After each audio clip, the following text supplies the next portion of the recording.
balado du 6 novembre 2025. Les actualités du jour au Québec et dans le monde. Salut tout le monde!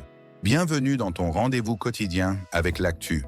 Livré en quelques minutes, clair, punché et sans détour.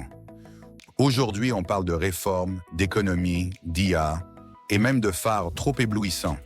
Allez, on démarre.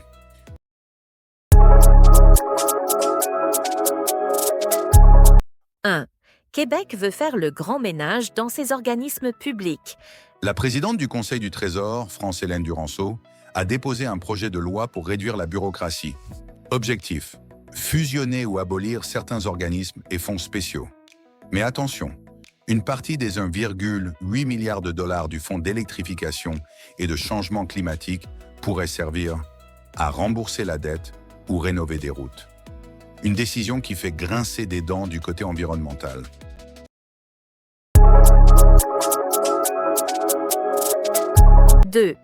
À Ottawa, le budget fédéral ne fait pas que des heureux. Le ministre des Finances du Québec, Éric Girard, juge les investissements en infrastructures insuffisants. Québec recevra 375 millions de dollars de plus par an sur 10 ans, alors qu'il dépense déjà 19 milliards de dollars chaque année. Malgré tout, Girard salue la direction générale du budget. Plus d'investissements, moins de dépenses courantes et une baisse d'impôts. Pas si mal, mais pas assez.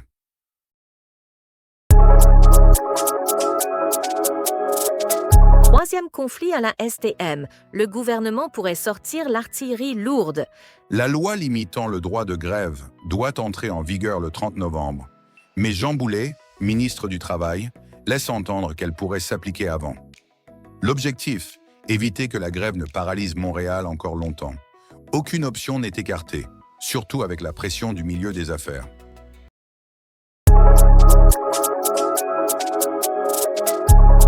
Quatrième, du côté des États-Unis, revers électoraux pour les républicains. 1 an après l'élection de Donald Trump, les démocrates reprennent du terrain.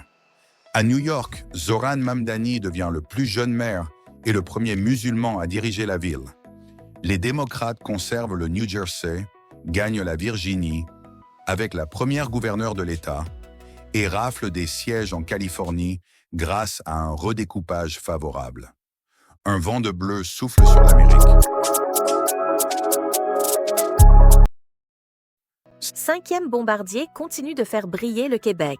L'avionneur a obtenu la certification de Transport Canada pour son nouveau jet d'affaires, le Global 8000, le plus rapide de sa catégorie. Il a même franchi le mur du son. Bombardier affirme que si la taxe sur les avions de luxe était abolie, elle pourrait créer jusqu'à 600 emplois supplémentaires. Pas mal pour l'économie d'ici. 6. Canac débarque enfin à Montréal. La chaîne de quincaillerie de Québec ouvrira sa première succursale dans l'arrondissement d'Anjou en 2027. 2 nouvelles adresses verront aussi le jour à Laval-et-Magog l'an prochain. Canac poursuit sa montée, planche par planche, étagère par étagère.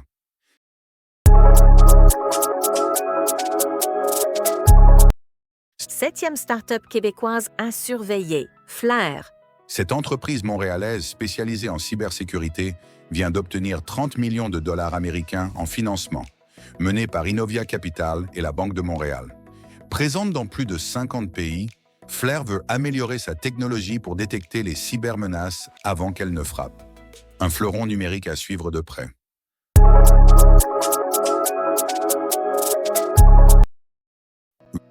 Apple et Google. Partenaires? Oui, t'as bien entendu. Apple va payer près d'1 milliard de dollars US par an pour utiliser la technologie d'intelligence artificielle de Google. Le but, donner un sérieux coup de boost à Siri. Grâce à cette entente, Apple devrait lancer une version beaucoup plus intelligente de son assistant vocal dès l'an prochain.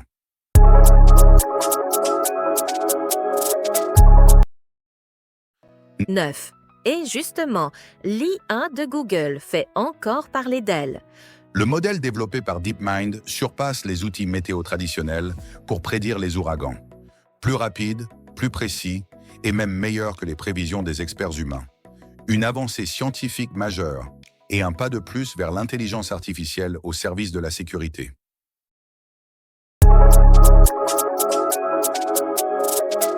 10. Enfin, parlons de la route. Selon une étude britannique, 97% des conducteurs disent être éblouis la nuit par les phares des voitures en sens inverse. Les phares à DEL, surtout ceux des VUS, sont pointés du doigt. Résultat, un tiers des gens évitent carrément de conduire de nuit. Plusieurs pays revoient déjà leurs normes pour limiter l'éblouissement. Peut-être un ajustement à prévoir aussi ici, bientôt.